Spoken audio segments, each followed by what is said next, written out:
아멘. 네, 오늘날 세상은 자리와 직함으로 사람을 평가합니다. 직장에는 직급이 있고 사회에는 지위가 있고 우리 명함에는 직책으로 그 사람의 가치를 매기기도 합니다. 그래서 사람들은 더 높은 자리를 향해 경쟁하고 남들보다 앞서야 인정받는 세상이라 생각합니다. 하지만 그렇게 우리가 노력해서 얻은 그 자리에 실제로 가보면 정말 우리를 행복하게 하느냐 하는 것입니다. 수많은 사람들이 성공의 자리에 서지만 그 마음은 더 공허하고 오히려 가까운 관계가 더 멀어지게 됐다는 경우가 더 많습니다.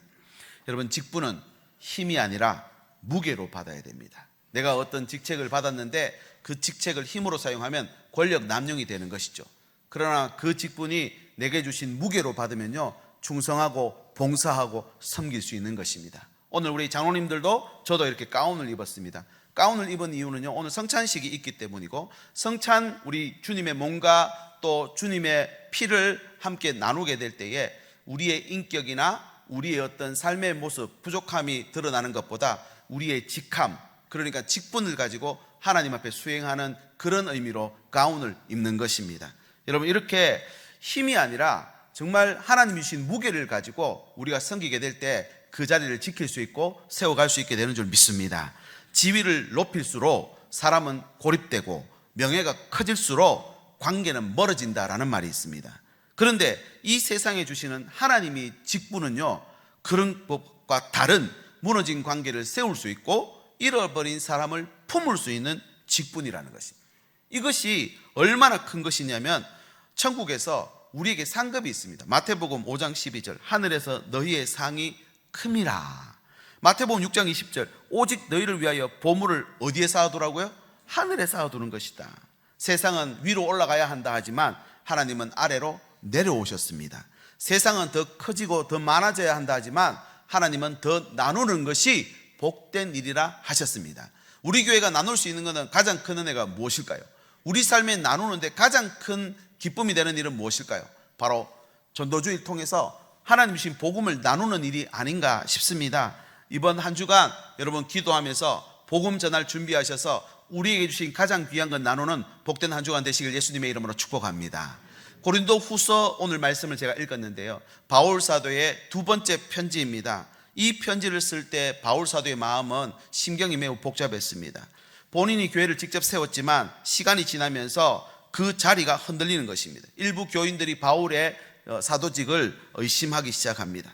그러나 이런 비난 앞에서도 자신을 증명하거나 변호하기보다 자신이 하나님께로부터 받은 직함에 대해서 다시 설명해주고 있는 말씀입니다. 단순히 교회에서 말하는 직책이 아닙니다. 하나님이 주시는 직분이 따로 있습니다. 이게 뭐냐면요, 그리스도라고 하는 직함입니다. 그리스도라고 하는 이 단어는 기름 부음 받은 자라는 단어죠. 헬라어로는 그리스도, 또 히브리어로 넘어가면요, 메시아라는 동일한 단어입니다. 이 직함이거든요. 이 직함으로 우리가 사랑을 하고 이 직함을 가지고 용서하고 이 직함으로 섬기는 사람이 진짜 직분 가진 자라는 것입니다.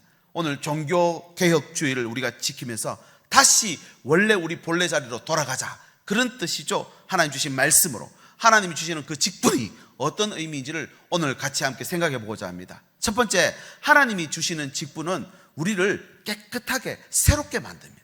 새롭게 만든다. 여러분, 이런 생각 한 번쯤 다 해보셨죠? 내가 인생을 다시 한번 살면 어떨까? 또 제가 우리 수민이한테 아빠 딸 다시 태어나도 아빠 딸 할래? 무서워서 못 물어봤습니다. 그런 말 막 물어보시죠? 근데 그런 일이 없어요. 왜냐하면 인간의 힘으로 우리 인생을 다시 살게 할 수 있습니까? 없습니까? 없어요. 세상의 새로움은 그래서 오래 가지 못합니다. 새해 아무리 시작하면서 새롭게 다짐을 하더라도요, 지금 11월 달을 앞두고 있거든요. 벌써 그때 다짐이 다 어디로 가고 기억도 안 날 때도 있잖아요. 그리고 어떤 일을 시작할 때의 설렘도 어느새 사라지고 없습니다. 우리는 오늘 새로워지고 싶은 마음이 있지만 임시 방편일 뿐이라는 것입니다. 그런데 복음은 다르다고 합니다. 오늘 말씀 읽어보십시오. 17절 앞부분입니다. 그런즉 누구든지 그리스도 안에 있으면 새로운 피조물이다, 이렇게 되어 있습니다. 이 구절은 엄청난 선언이 담긴 선언문이라고 할 수 있습니다. 그리스도 안으로 옮겨졌다는 말이죠. 그러니까 인간의 존재는 이전에 아담의 자손이었기 때문에 죄와 사망의 권세 아래 살아갈 수밖에 없습니다. 그런데 지금 바울 사도가 뭐라고 선언하느냐면요, 그리스도 안에 옮겨지게 되면은 새로운 피조물로 거듭난다는 것입니다. 그리스도 안에 뭐가 있느냐? 은혜와 생명 아래로 우리의 삶이 옮겨졌다라고 하는 사실이죠. 그래서 이 새로운 피조물은 질적으로 전혀 다른 새로움을 말합니다. 하나님은 완전히 다른 질서로 우리를 새롭게 세워주시는 것이 그리스도 안에 있는 자에게 주시는 은혜라는 것입니다. 우리가 이 직분을 감당하기 시작할 때에 하나님은 오늘 또 우리를 먼저 새롭게 하실 줄 믿으시기 바랍니다. 그래서 오늘 17절 중반절로 가보면요, 이전 것은 지나갔다라고 분명히 선언합니다. 지나갔다, 부정과거형이라고 해서 옛 질서, 과거에 들었던 말이나 생각, 후회, 상처, 이런 나의 자아, 죄의 실패, 이런 결과들이 다 지나갔다, 종결됐다는 말입니다. 그러니까 하나님께서 오늘 또 그리스도 안에 들어오는 자에게 모든 매임들이 풀어지게 하고 자유케 만들고 우리를 연약하게 만드는 모든 질병들이 예수 이름으로 떠나가게 되는 줄 믿으시기 바랍니다. 이걸 오늘 또 예배할 때마다, 하나님 말씀 볼 때마다, 오늘 또 믿음을 세울 때마다 하나님 앞에 부르짖을 때에 여러분 오늘 또 우리를 새롭게 만드는 줄 믿으시기 바랍니다. 그런데 당시 고린도 교회는 외형, 경쟁, 성공, 자랑, 이런 걸 굉장히 중요하게 말했습니다. 누가 더 높은가? 사도들인데 다 똑같은 사도 아니다. 그 중에 더 높은 사도가 있다는 것입니다. 또 능력도 있는데 그보다 더 큰 능력을 가진 사람. 그래서 와, 저분이 우리 교회에서 헌금 제일 많이 한다. 근데 뒤에 등록하신 분이 우리보다 헌금 더 많이 하는 거예요. 그분이 또 그러면 더 대단하다, 더 대단하다. 그렇게 된 것이죠. 그렇게 세상 기준으로 판단하고 또 평가했습니다. 그런데 바울은 거기다가 뭐라고 말하냐? 이전 것은 지나갔다는 것입니다. 17절 하반절 가볼까요? 보라, 새 것이 되었다라는 선언입니다. 이게 무슨 말이냐? 이전 것 자꾸 기억하고 이전 것 자꾸 끄집어내가지고 그거 생각하면 안 된다는 것이 도토리 키재기일 뿐이다. 이거 다 지나갔으니 보라, 우리는 새롭게 됐다는 것입니다. 이 하나님이 주시는 직분을 가지고 하나님 앞에 설 때 오늘 또 예배 가운데 그리스도 안에 들어온 모든 자들은 새롭게 되는 은혜를 주셨는 줄 믿으시기 바랍니다. 내 육체도 새롭게 하실 것이고 우리 가정도 새롭게 하실 것이고 저와 여러분의 기도 가운데 있는 자녀들도 새롭게 하시는 줄 믿으시기를 바랍니다. 이전 모습이 아니에요. 여기 새 것이라고 하는 이 단어는요, New Creation, 새 창조를 말합니다. 단순히 그냥 이전보다 나아졌고 닦아서 깨끗하게 됐다, 이것이 아니라 완전 새로운 존재로 만든다는 것입니다. 이 새 것이라고 하는 헬라어 원문은요, 완료 시제입니다. 한번 말씀드렸죠. 반복, 계속, 지속되는 것이 완료 시제입니다. 한번 됐다고 끝나는 게 아니라 앞으로도 계속 새로움이 내 안에 일어난다는 사실이죠. 여러분, 새 창조는 순간의 감동이 아니라 지속되는 것입니다. 우리가 아무리 뛰어나더라도 창조 우리가 하지 못합니다. 창조는요, 구약 성경에 보면은 하나님만 하시는 겁니다. 없는 것을 있는 것 같이 만들어 가십니다. 무에서 유를 창조하십니다. 사람들이 살기 좋은 세상을 만들고 좋은 제품을 만들어내더라도 있는 것 조합한 거지 전혀 다른 물질을 만들어낼 수 있는 것은 아니죠. 여러분, 그래서 오늘 또 우리 삶에 새 창조가 일어나게 하신다는 걸 우리가 믿어야 됩니다. 오늘 또 에스겔서 말씀해 보면 새 마음과 새 영을 부어주신다 했죠. 그리고 이 새 마음과 새 영이 에레미야서에 가보면요, 새 언약으로 갱신된다는 것입니다. 지난 송구영신 예배 때 하나님 말씀 받아서 이 올 한 해를 열심히 살아왔지만 우리가 또 더럽혀지고 또 그 마음이 퇴색되어 갑니다. 그런데 하나님은 오늘 그리스도 안에 다시 들어오면은 이걸 전부 다시 갱신한다, 새롭게 하신다는 말씀으로 받으셔야 될 줄 믿습니다. 신학자들도요, 이렇게 말합니다. 새 창조는 노력의 결과가 아니라 그리스도와의 연합의 선물이다. 구속은 창조의 완성이며 하나님은 창조를 절대 포기하지 않는다라는 사실. 단순한 이 말씀 한 구절에 온 우주적 선포가 들어있는 것입니다. 타락한 세상을 절대 버리지 않습니다. 우리 삶이 아무리 잘못됐고 모자라고 부족해도 하나님 우리 가정 버리지 않는 줄 믿으시기 바랍니다. 지금도 새롭게 리프레시를 더 나아가서 뉴 크리에이션, 완전한 새로운 것으로 창조하신다. 오늘 이런 믿음 가지시면 좋겠습니다. 예배하다가 내 육신이 뉴 크리에이션, 새롭게 창조되시길 축복합니다. 우리의 가정과 일터도 새롭게 되시길 바라고 우리 교회와 사역도 새롭게 될 수 있기를 예수님의 이름으로 축복합니다. 그렇게 되려면 뭐라고 했습니까? 직분 감당할 때 하나님 우리에게 주신 제일 큰 직분이 뭘까요? 우리 삶의 제일 큰 직분은 복음 전하는 일입니다. 아멘이십니까? 전도주의를 우리가 다음 주를 지키게 됩니다. 이번 한 주간 이 직분 수행하는 그 발걸음이 세상에서 가장 아름다운 발걸음이라고 했을 뿐만 아니라 하나님 우리 안에 새 창조를 일으키시는 귀하고 놀라운 기회가 된다는 사실을 믿으시길 바랍니다.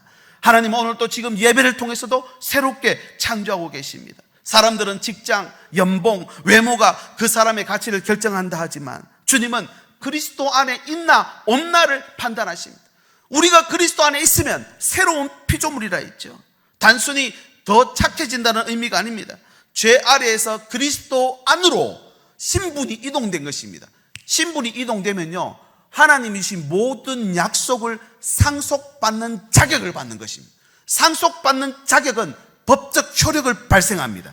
옮겨진 신분으로 인해서 법적 판결, 이 사람은 하나님의 자녀라는 것입니다. 상속자라는 것입니다.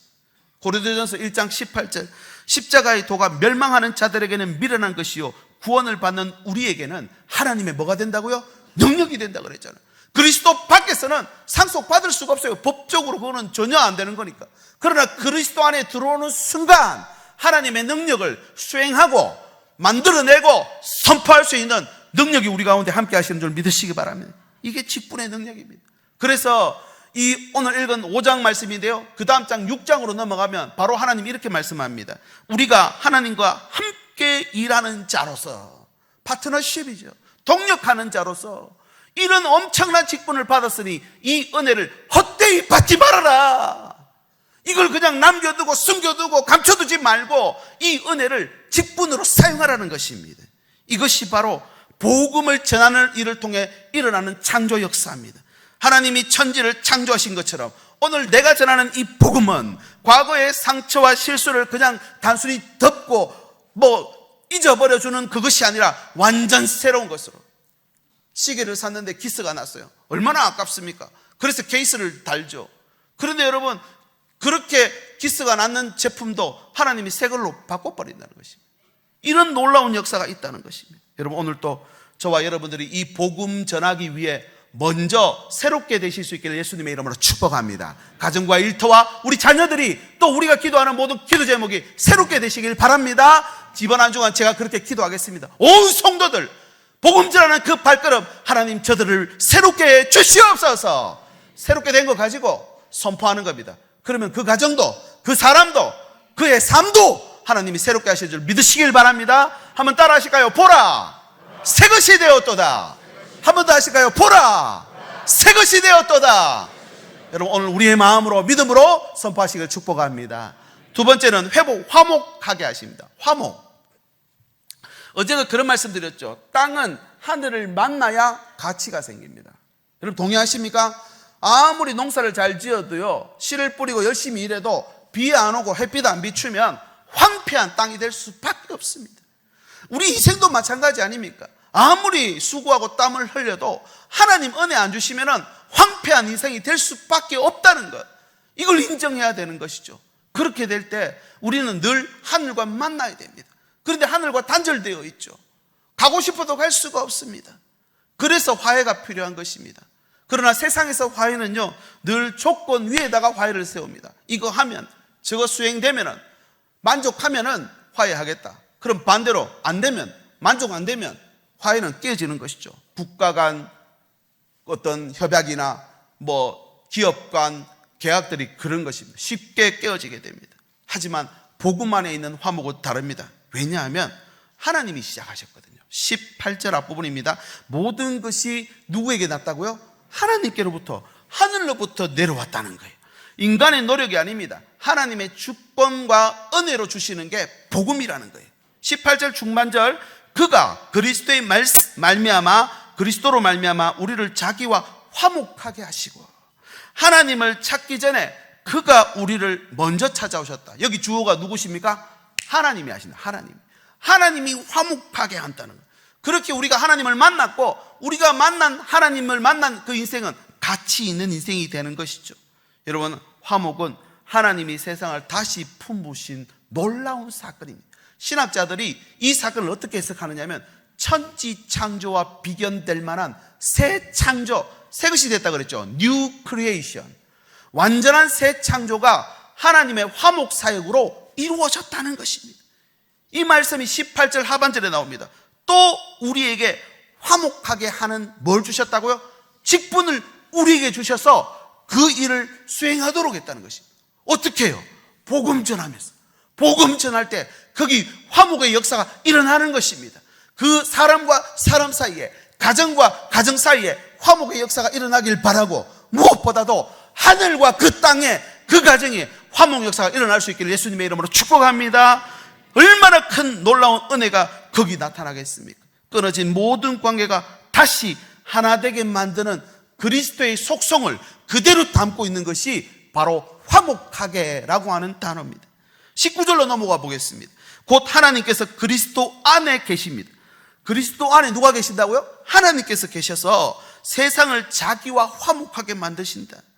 그래서 그리스도, 예수 그리스도가 이 땅에 직접 오셔서 불신과 상처, 오해와 단절의 벽을 허물어 버리셨죠. 그 사람들과의 사이에 관계를 허물었고, 하늘과 땅의 장벽도 허무셨죠. 십자가 마지막 돌아가실 때에 휘장이, 성소에서 휘장이 하늘에서부터 바닥으로 찢어져 버렸던 것입니다. 이것이 예수 그리스도가 열어주신 화목입니다. 당시 고린도 교회는요, 참 문제가 많았습니다. 서로 평가하고 심지어 지도자도 의심하고 판단했다는 것입니다. 사랑과 용서하며 형제를 품고 자매를 사랑하는 것보다 상처와 갈등만 그 교회 안에 커져가는 것을 보면서 바울 사도가 19절 중반절에 그들의 죄를 그들에게 돌리지 아니하셨다. 그러니까 이 화목의 역사는 계산하는 게 아니라는 겁니다. 서로 너희들이 계산을 해서, 손익 계산을 해서 맞지 않으면은 화해를 끊어버리고, 맞으면 다시 화해를 연결하고, 이런 게 아니라는 것이죠. 이 돌리다라고 하는 단어는 회계 용어입니다. 계산한다는 뜻이죠. 하나님의 용서는 그런 게 아니라는 것입니다. 탕자가 집으로 돌아올 때 아버지가 먼저 그를 보고 달려와서 측은히 여겨 그를 끌어안고 그의 옷을, 그의 가락지를, 그의 신발을 다 아들의 것으로 바꿔줘 버립니다. 이것이 그가 어떤 형편이나 조건이 돼서 준 게 아니라 돌아오는 순간, 화목이 이루어지는 순간 일어난다는 사실입니다. 어떤 목사님께서 설교할 때 이런 말씀 하시더라고요. 제가 지난주 설교를 듣다가 참 마음에 와닿더라고요. 탕자가 돌아온 이후에 그의 삶은 지난 집 나가기 전과 같았을까 하는 것입니다. 전혀 다르겠죠. 그는 주인의 아들의 신분은 회복했을지 모르겠지만 그의 마음은 종으로 섬기는 거예요. 그래서 하나님의 그 집에서 하나님이 주시는 놀라운 그 은혜들을 그가 그때부터 누리기 시작하고, 그 은혜를 전하기 시작하고, 그 어떤 일이 있을 때마다 화목하게 하는 사명을 감당하더라는 것입니다. 이것이 하나님의 사랑으로 주어지는 화목하게 하는 직분입니다. 19절 마지막 하반절로 가보겠습니다. 화목하게 하는 말씀을 우리에게 이제 부탁하셨답니다. 여러분, 이 화목의 놀라운 가치를 우리에게 주셨습니다. 이건 단순히 이론이 아닙니다. 내가 살아내고 증명해야 할 진리입니다. 구약 성경, 신약 성경 총 66권을 사람이 직접 기록했습니다. 하나님의 감동으로 기록했다라고 우리가 믿고 계시죠? 여러분, 수없이 많은 사람들이, 오늘 또 사람들이 하나님의 말씀을 받습니다. 그런데 그걸 기록할 수 있는 사람은 한정되어 있어요. 왜 그럴까요? 하나님 주신 그 말씀을 온몸으로 관통하며 자신의 삶을 통해서 증명하고 나타내기 시작할 때 그 말씀은 진리의 말씀으로 드러나는 줄 믿습니다. 교회를 빛과 소금으로 이 땅 가운데 세우셨어요. 저희들이 오늘도 이 삶으로 하나님의 말씀을 살아내고 증명해낼 때 저들이 하나님이 우리가 하나님의 제가 된다는 걸 알게 될 것이다 말씀했습니다. 여러분, 오늘도 이론이 아니라 진정한 하나님 앞에 드리는 제사로, 삶의 예배로 드려야 하는 것입니다. 성막에서 드리는 화목제는 그래서 자원에서 드리는 자원제였습니다. 이 복음은 화목하게 하는 삶의 예배, 매일 화목제로 드리는데 예수님께서 성막에서 드리는 화목제의 실체가 된다는 걸 보여주시며, 이 화목제를 우리에게 보여주셨다는 것이죠. 로마서 5장 10절, 곧 우리가 원수 되었을 때에 그의 아들의 죽으심으로 말미암아 하나님과 우리가 화목하게 되었다라고 말씀합니다. 예수 믿고 구원받아도 오해와 실망, 단절과 상처가 여러분 날마다 쌓입니다. 때로는 작은 말실수 한마디가 관계를 멀어지게 하고 마음의 상처를 주고받습니다. 그러나 복음은 이렇게 말합니다. 하나님이 먼저 화해를 하셨다. 그 화해의 정수는 복음이다. 이 복음 안에 화해의 가치가 다 들어있다. 오늘 또 깨어지고 어그러지고 단절된 삶 속에 복음이 전해지기 시작할 때 땅이 하늘과 만나 가치를 넣는 것처럼 저와 여러분의 삶이 아무리 모자르고 부족해도 하나님 나라의 진정한 가치를 품게 되는 줄 믿으시기 바랍니다. 이것이 복음의 능력이에요. 우리도 그러면 사랑해야죠. 우리도 그러면 품을 수 있어야죠. 먼저 양보하고 용서할 때에 생명 나눌 수 있습니다. 베드로가 은혜 받고 예수님께 그럼 한 7번 좀 용서해 주면 되겠습니까? 예수님 뭐라 하십니까? 70번씩 7번 용서하라 합니다. 무슨 말입니까? 화해의 평화의 도구가 되라는 것입니다. 완충지대가 되라는 것입니다. 돌직구가 날아올 때 더 세게 던지는 게 아니라 받아서 살며시 그 손에 쥐어주라는 거예요. 이것이 평화의 도구가 하는 일이십니다. 오늘 또 우리가 다가가는 인생이 될 수 있기를 원합니다. 교회는 그래서 전도주의를 지킵니다. 여러분들이 협조하든 안 하든 전도주의는 주님 오시는 그날까지 해야 돼요. 이것이 하나님 우리에게 주신 맡기신 화목하게 하는 사명이기 때문입니다. 그래서 이런 말씀 드렸죠. 교회는 복음을 전할 때에만 세상에 대한 명분을 가질 수 있습니다. 다시요. 교회는 복음을 전할 때에만 세상에 대한 명분 가질 수 있습니다. 우리 가정도, 우리 일터도, 우리가 기도하는 자녀들도 그 안에 복음 전할 수 있을 때에만 세상에 대한 명분 가집니다. 이 말이 무슨 말이냐? 하나님 복 주십시오. 하나님 저들을 인도해 주십시오. 하나님 우리의 삶에 하나님께서 필요하신 복을 하나님 열어주십시오 할 때에 그렇게 해줄 만한 명분이 뭐냐 이것입니다. 우리 병든 몸이 나아야 할 이유가 무엇입니까? 전도 때문인 줄 믿습니다.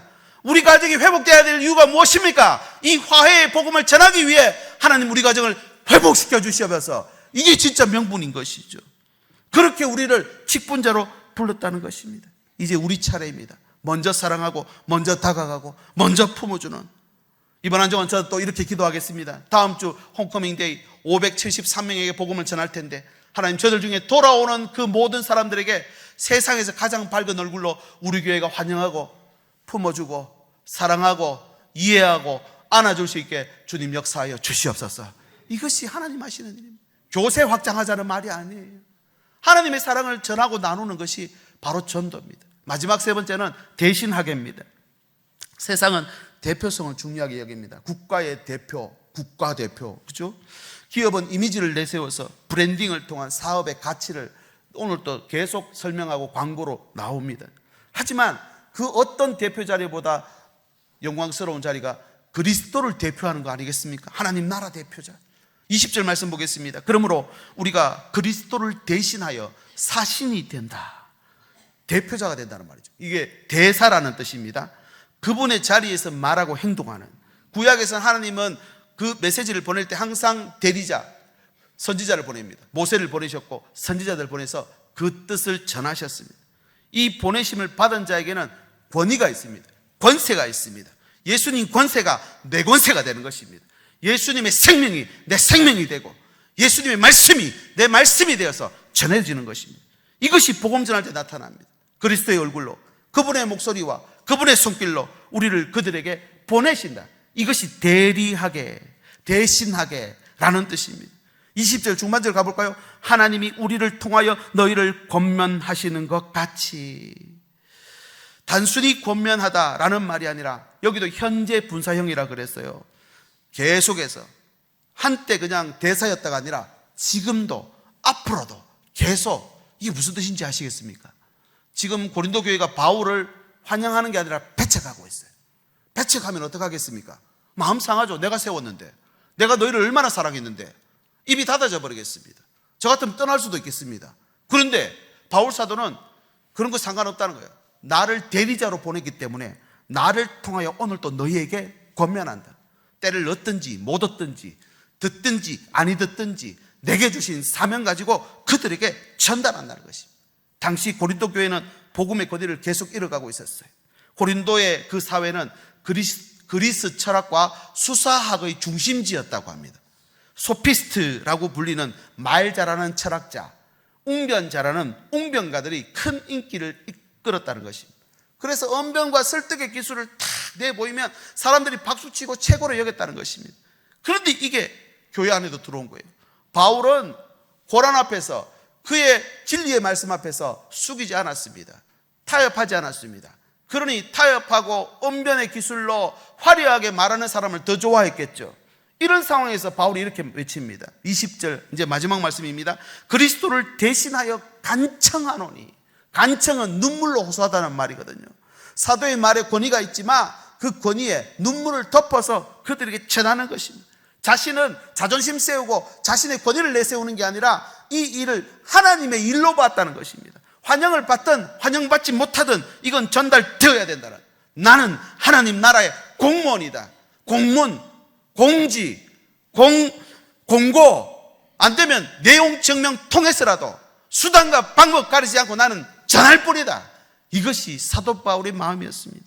혈통이나 조건으로 볼 때 사도 바울만큼 완벽한 사람이 있습니까? 그런데 그는 무릎 꿇고 눈물로 그들에게 호소하는, 그리스도를 대신하는 그런 모습을, 품격을, 책임과 의무를 보여주더라는 것입니다. 오늘 우리도 그런 모습이 되어야 할 줄 믿습니다. 신학자들이 이렇게 말합니다. 사도는 그리스도의 입이 되어 말한다. 복음 전도란 우리의 생각을 전하는 것이 아니라 하나님이 하신 일을 전달하는 것이다. 화해의 사역은 하나님의 일이며 인간은 그것을 호소하는 하나님의 대리자이다. 초청장 이걸 전해내기는 전해야 되겠는데 여기 넣어놨다가 뭐 요만큼 뺐다가 다시 넣고 뺐다가 요 넣고 그 뭐고 아니 괜찮다 뭐 거부할까 봐. 거부하고 안 하고는 그분 문제입니다. 우리는 전달해야 돼요. 비가 오나 눈이 오나 그분 손에 이 총청장이 반드시 들어가게 될 수 있기를 소망합니다. 들리는 소리가 있고 들어야 할 소리가 있습니다. 나온 대로 말할 수도 있고요, 내가 말해줘야 될 그런 말이 있습니다.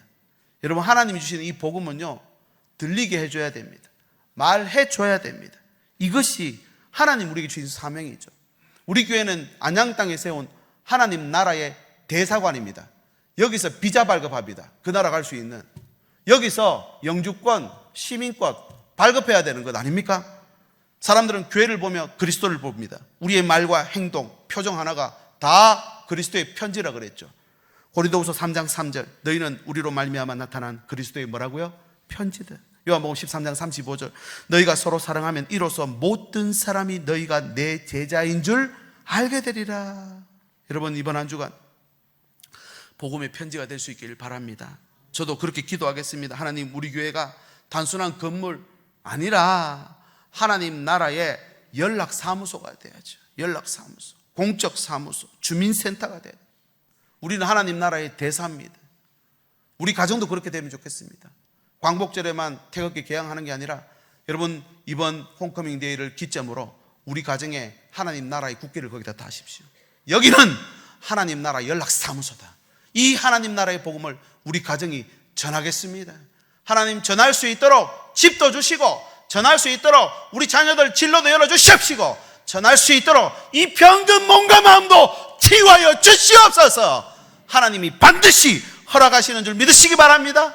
눈물로 호소하며 하나님과 화목하라 외쳤던 그 바울의 마지막 모습은 어땠습니까? 결국은 순교했지만 결국 그의 사명을 통해서 전 유럽이 복음화되어 버립니다. 온 땅에 하나님의 나라가 임하는 엄청난 사역 감당한 것이죠. 이보다 큰 상급이 있겠습니까? 이제 말씀을 맺겠습니다. 하나님이 주시는 직분은 세상에 주시는 직책과 다릅니다. 새롭게 하는 엄청난 권세가 있습니다. 먼저 이 복음 전하는 일로 인해 저와 여러분의 가정이, 저와 여러분의 몸과 마음이 새롭게 되시기를, 뉴 크리에이션, 새롭게 창조되시기를 축복합니다. 그리고 화목하게 하는, 모든 사람을 화해시키고 더 나아가서 하늘과 땅을 화해시키는 놀라운 사역 감당하실 수 있기를 바라고, 그리스도를 대신하여 점점 커지죠. 그리스도를 어떻게 대신할 수 있습니까? 근데 복음 전하면 대신하는 일이래요. 그렇게 생각해 주신다는 거예요. 이 능력은 있다가 없어지는 게 아니에요. 완료 시제라 그랬고 현재 부사형이라 그랬죠. 오늘 선포된 이 말씀을 마음에 담고 집에 가서 선포하면 거기서 새롭게 하심이, 화목하게 하심이, 대리하게 하심이 나타나고 이루어지게 되는 줄 믿으시기 바랍니다. 그런 믿음 가지고 이 17절 말씀 한 번 더 같이 읽고 기도하겠습니다. 17절 시작. 누구든지 그리스도 안에 있으면 새로운 피조물이라. 이전 것은 지나갔으니 보라 새 것이 되었도다. 할렐루야. 제가 기도하겠습니다. 하나님, 성찬을 받기 전에 먼저 기도로 나아갑니다. 오늘 종교개혁 주일로 교회 역사 속에 함께 하셔서 새롭게 우리를 바꾸어 주시고 개혁하게 해주셔서 감사합니다. 이 개혁 정신을 따라서 저희들이 오늘 성찬을 시행하고자 합니다. 신앙이 굳어지고 예배가 형식이 되었던 것 하나님 용서해 주시옵시고, 이 시간 주님의 몸과 피를 받을 때에 하나님의 언약이 다시 갱신되어서 다시 하나님과 화목하게 되게 하시고 새롭게 되게 하시고 하나님의 대리자로 하나님 앞에서는 저희들 될 수 있도록 인도하여 주시옵소서. 예수님의 이름으로 기도드립니다. 아멘. 우리 좌우로 한번 인사하시겠습니다. 새롭게 하실 것입니다. 한 번 더 하실까요? 새롭게 되었습니다. 아멘. 이제 모두 자리에 일어나셔서 예수 이름이 온 땅에 우리 함께 찬양, 봉헌 찬양 드리겠습니다. 박수 치면서 우리가 믿음으로 선포합니다. 예수 이름, 예수 이름이 온 땅에 퍼져가네. 하늘 버린 영혼 예수 이름, 그 이름 듣고 돌아오네. 하나님 기뻐 노래하시, 잃어버린 영혼 돌아올 때 예수님 기뻐 춤추시리. 잃어버린 영혼 다시 한번 예수 이름이 온 땅에, 예수 이름이 온 땅에 선포되네. 하나님의 나라 열방 중에 임하시네. 하나님 기뻐 노래, 열방이 주께 돌아올 때 하나님 기뻐 춤추시리. 열방이 주께 돌아올 때 우리 하나님께 박수로 한번 영광 돌리겠습니다. 할렐루야. 헌금을 위해서 기도합니다. 하나님, 종교개혁주의를 맞이하여 하나님 오늘도 복음의 진리 위에 세우신 교회를 주셔서 감사하는 마음으로 섰습니다. 오직 말씀, 오직 은혜, 오직 믿음으로 하나님 오늘 또 세워져가는 우리 교회 되게 해 주시옵소서. 예물 드립니다. 주의 이름은 감사헌금, 성교헌금, 목적헌금, 소득의 11조 드리는 손길을 기억하여 주옵소서. 이 예물이 무너진 곳을 세우고 지친 영혼 위로하고 이런 자 다시 품는 복음의 아름다운 사역으로 사용되기를 원합니다. 세상은 여전히 불안과 혼란 속에 있지만 하나님 오늘 또 우리에게 직분 주셨으니 이 직분 명예로 여기지 않고 사명으로 감당하여 우리의 일터와 가정, 우리의 삶의 모든 현장이 복음 전하는 현장 되게 은혜 베풀어 주시옵소서. 성찬으로 새롭게 하신 은혜 감사합니다. 이 예물이 하나님 나라 세우는 씨앗이 되게 하시고 우리는 그 위에 헌신하여서 주님의 나라 세우는 주의 복된 직분자들 다 되게 인도하여 주시옵소서. 우리 주 예수 그리스도의 은혜와 하나님의 사랑과 성령의 교통하심이 하나님이 주신 직분 가지고 이런 양 찾아 나서기로 다짐하며 결단하며 머리 숙인 주의 백성들 위해, 저들의 가정과 일터와 자녀들 위해 주님 손에 올려드린 소중한 573명의 VIP 명단과 이번 한 주간 만나게 될 모든 영혼들 위해 이제부터 영원토록 함께 계실지어다. 아멘.